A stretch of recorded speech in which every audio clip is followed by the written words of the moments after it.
Shalom, puji Tuhan, sekali lagi kita boleh bersama dalam renungan saat indah bersama Tuhan saat ini. Mari kita mulai renungan ini dengan doa. Bapa di surga, terima kasih karena Engkau bersama dengan kami sementara kami mendengar dan mempelajari firman Tuhan. Dalam nama Yesus kami berdoa. Amin. Saudara dan saudari yang dikasihi dalam Kristus, tajuk renungan kita pada hari ini ialah berdoa secara teratur.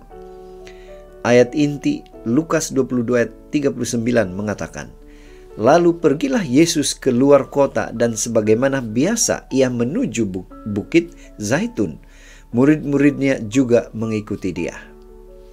Saudara, kitab Injil menerangkan bagaimana Yesus telah memberikan kehidupan di mana dia selalu meluangkan masa setiap pagi. Ketika hari masih gelap, untuk mengasingkan diri dan berbual-bual dengan Bapanya melalui doa. Bapa di surga adalah segala-galanya bagi Yesus. Berbicara kepada Bapa melalui doa bukanlah sekadar rutin atau suatu amalan biasa bagi Yesus, melainkan ia berupa suatu kerinduan yang dalam untuk bertemu Tuhan, memandang wajahnya dan memahami kehendak Tuhan.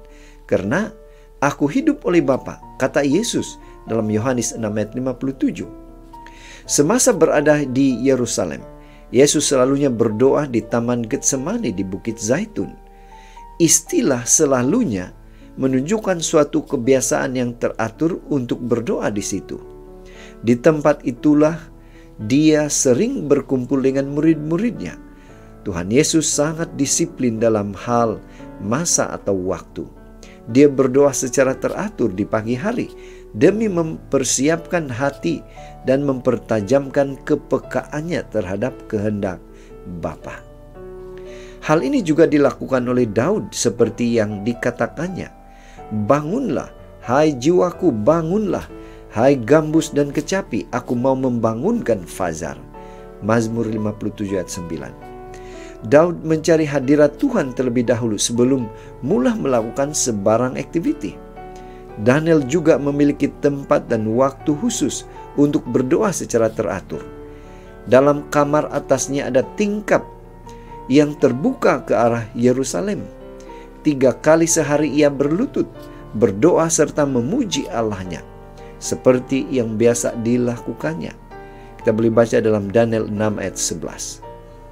Dari amalan inilah Daniel telah menimbah kekuatan ketika dicabar oleh Raja Darius yang melarang seluruh rakyatnya menyembah apapun selain dia dengan ancaman hukum bunuh. Daniel berani berkata tidak.